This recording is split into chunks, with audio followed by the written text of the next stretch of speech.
Her det er 3 af de absolut værste bilister, der findes. Let's go. Alright, så har vi nummer 1.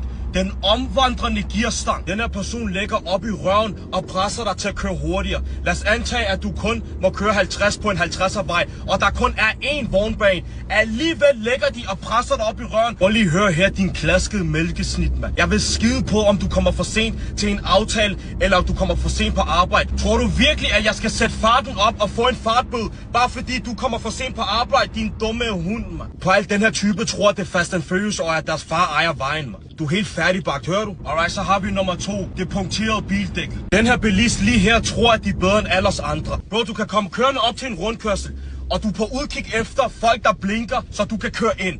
Men den her person vil aldrig nogensinde blinke. Og ved du, hvad der sker? Når de ikke blinker, så stopper du helt op, selvom de skulle ud der, hvor du kunne køre ind.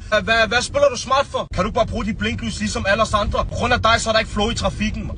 Prøv at se mig. Jeg gider ikke at bruge blinklys. Jeg tror, jeg er meget bedre. Luk bøtten, man. Du er adopteret, man. Og vi nummer 3. Den indavlede bildør. Du kommer kørende på motorvejen, og på motorvejen, der skal man køre 110. Og tæl mig, hvorfor den her person kører 100, hvis ikke mindre, og de kører i den venstre vognbane. Oh my goodness. Alle mennesker på den her jord og Pluto ved, at venstre vognbane er for de psykiske syge, bro. Dem, der kører over 130. Så hvad laver du der og kører 105? Er du mærkelig? Hvis du har så svært ved at ramme 110, hvorfor i alverden lægger du dig ud til venstre? Læg dig ud til højre. Hvor svært kan det være, mand? Der er så mange af jer, der ikke fortjener kørekort. Det er helt vildt, man.